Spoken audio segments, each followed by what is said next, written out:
How do we walk through life with a friend who has experienced a great loss, with someone who is grieving? A lot of our response will depend on how close we are to that person. Are we in the inner circle, immediate family, best of friends, closest friends, or the next circle out, or the next circle out, or the next circle out? But we always want to know, how do we respond? What's the best way to respond? And even when we run into someone in the grocery store that we know from church or from out in the community, what do we say to them when we run into them? Because quite often I find myself saying too much and not saying enough, possibly even avoiding the person so that I don't have to deal with what do I say and what do I do. I do want to look at the book of Job. Job in the Bible experienced devastating loss. If you want to read about everything he lost, go ahead and read chapter 1 of Job. But this is his three closest friends, I would imagine his three closest friends. But verse 11 of chapter 2, when Job's three friends heard about all the trouble that had come upon him, they set out from their homes and met together by agreement to go and sympathize with him and comfort him. When they saw him from a distance, they could hardly recognize him, and grief can have a way of doing that. It can affect us physically, including our appearance, that people don't recognize us. We don't look the same as we used to look. And so they began to weep aloud. They tore their robes and they sprinkled their head with dust. So they mourned as they saw him. And then in verse 13 it says, then they sat down with him for 7 days and 7 nights. And no one said anything to him because they saw how great his suffering was. And that is the best thing we can do in most cases, is just be with the person who's grieving and sit there. We don't have to say a word, but just be there and sit with them. The next chapter, Job started talking and the friends just listened. And that's the next best thing we can do, is just listen to the person as they talk about how they feel, as they talk about what they've lost or who they've lost, whatever they want to talk about. We just listen. And Job's friends did that. They didn't interrupt.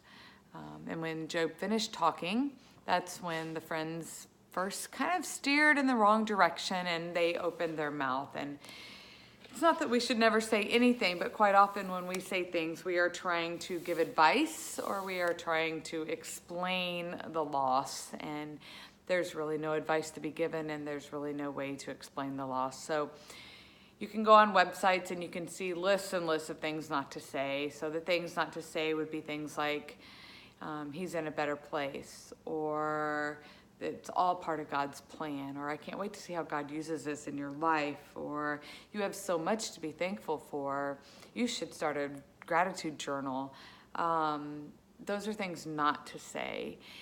But we don't want the fear of saying the wrong thing to keep us away from being with a person. So things to say, simple. Just say, I don't know what to say, but I want you to know I care. I want you to know I love you. I'm worried about saying the wrong thing, and I don't want to offend you. I don't want to annoy you, but I do want you to know I love you. I do want you to know I'm here for you. So sit with the person, just be there with them, listen to the person. And if you're going to talk, just, be educated about what to talk about, and talk less and not more. And then offer practical advice. And this can come from people who are in the further circles away. So more friends from church or acquaintances from, kids' sports teams or different things. Then offer meals or helping clean the house, yard work, mowing the lawn, help with childcare, carting kids to and from activities, any kind of practical help like that. And if you're the one who is grieving, or for those of us who will one day be grieving, so I just want to mention a couple things here. One is, let's go ahead and anticipate the fact that when we do grieve, we're going to need to have grace with people, because they may, and somebody will, say things that are inappropriate. And let's just let love cover that, because they are doing it out of love and trying to comfort us. And sometimes just nervousness and not knowing what to do gets in the way. And the other thing is when we're in that grieving situation and people offer practical help, let's learn to say yes and thank you if the help is going to really help. And if you're getting too bombarded with too much, then have an advocate who can filter all the phone calls and all the emails and all the texts that are coming through as far as what you need. And, and sending cards. We can always send cards. So if you don't live in the same town or state as someone who is grieving and you can't offer like the practical help, then by all means send cards. It's important that the person knows that they have not been forgotten.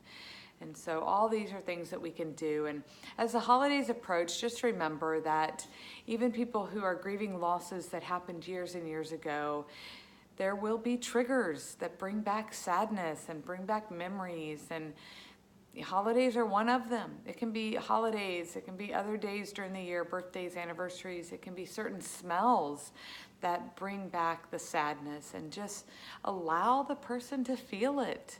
And don't feel like you have to make it all better in that instant. Just let the person feel what they need to feel, and don't try to rush them through it.